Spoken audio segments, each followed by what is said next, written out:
સુરતમાં ખાડી પૂર બાદ રોગચાળો વકરે નહીં તેને લઈને સફાઈ ઝુંબેશ ત્વરિત બનાવવા મુખ્યમંત્રી ભૂપેન્દ્ર પટેલ અને કેન્દ્રીય જળશક્તિ મંત્રી સી.આર. પાટીલના આદેશ બાદ આરોગ્ય વિભાગ એક્શનમાં આવ્યું। ખાડી પૂરને કારણે પ્રભાવિત અઠવા ઝોનમાં મનપાએ 140થી વધુ સફાઈ કામદારોને આધુનિક સાધનો સાથે મેદાનમાં ઉતાર્યા છે। અઠવા ઝોનના આઝાદનગર અને રસુલાબાદ વિસ્તારના 300થી વધુ લોકોને અલથાણ કોમ્યુનિટી હોલ ખાતે ખસેડવામાં આવ્યા। સફાઈ કામદારો શહેરની ગલી મોહલ્લામાં તથા ઘરોની અંદર કચરો દૂર કરવાનું કામ શરૂ કર્યું છે। એટલું જ નહીં, જેસીબી અને ટ્રક મારફતે તાત્કાલિક કચરાનો નિકાલ કરી રોગચાળો ન વકરે તે માટે જંતુનાશક દવાનો છંટકાવ કરવામાં આવી રહ્યો છે। અસરગ્રસ્ત વિસ્તારોમાં દવાનો છંટકાવ કરવામાં આવી રહ્યો છે તો મચ્છરોની ઉત્પત્તિના સ્થાનો ઉપર પણ દવાનો છંટકાવ કરાઈ રહ્યો છે।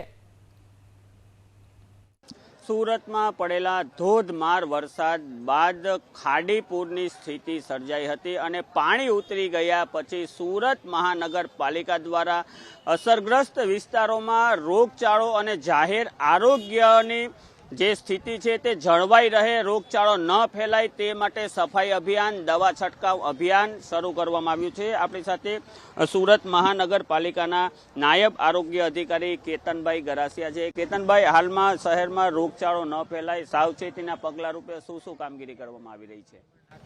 આપણે જે વિસ્તારમાં ઉભા રહ્યા છે તે અઠવા ઝોનની અંદર આવે છે, આઝાદનગર રસુલાબાદ વિસ્તાર। અહીં ખાડીપૂરને કારણે, ભારે વરસાદને કારણે જે પાણી ભરાઈ ગયા હતા એ દરમિયાન અહીં લગભગ છેલ્લા 3 દિવસ સુધી પાણી ભરાયા હતા અને કમરથી ઉપરના ભાગ સુધી પાણી ભર્યા હતા, જેથી લોકોના ઘરોમાં ઘૂસી ગયા। અને સાથે સાથે અમે અમારા અહીંથી એ લોકોને જેના ઘરો વધારે અફેક્ટેડ હતા તે આપણે શેલ્ટર હોમ્સની અંદર શિફ્ટ કર્યા હતા। અલથાણ કોમ્યુનિટી હોલ અને ઉર્દુ સ્કૂલ થિયેટર લગભગ 532 જેટલા શરણાર્થીઓને શિફ્ટ કર્યા હતા અને એ લોકોને 3 ટાઈમ આપણે જમવાની વ્યવસ્થા અને નાસ્તાની વ્યવસ્થા કરી હતી। એ ઉપરાંત અહીંયા પાણીની અંદર ફસાયેલા ઘરોમાં બી જે રહેતા હતા એ લોકોને આપણે દૂધની થેલીઓ, પાણીની બોટલો અને એમને બી જમવાનું, ખીચડી અને એના પ્રોવાઈડ કરવામાં આવ્યું છે।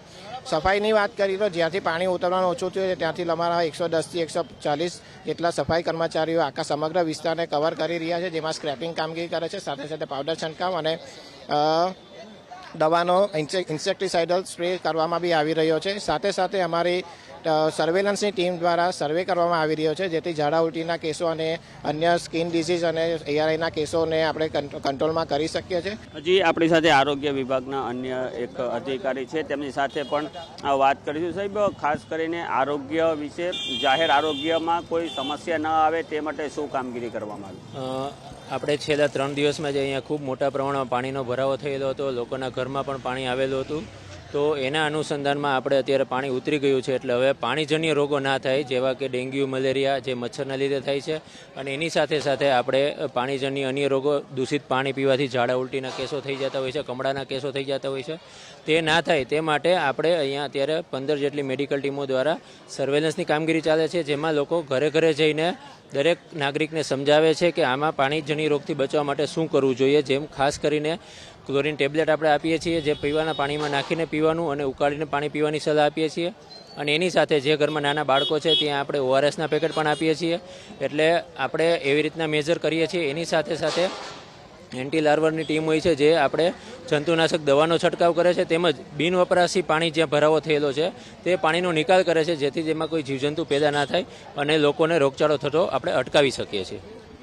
આ હતા મહાનગરપાલિકાના આરોગ્ય અધિકારી। તેમણે સ્પષ્ટ જણાવ્યું કે શહેરમાં ખાડીપૂર ઉતરી ગયા બાદ જે રોગચાળો ન ફેલાય, ઝાડા ઉલટીના કેસો ન આવે તે માટે મહાનગરપાલિકા દ્વારા હાલમાં સફાઈ અભિયાન પણ શરૂ કરવામાં આવ્યું છે અને તેની સાથે સાથે જરૂરી દવા અને જંતુનાશક જે દવા છે તેનો પણ છંટકાવ કરવામાં આવી રહ્યો છે। કેમેરા પર્સન રાકેશ પાનવાલા સાથે ચેતન બાંભણિયા, ABP અસ્મિતા, સુરત।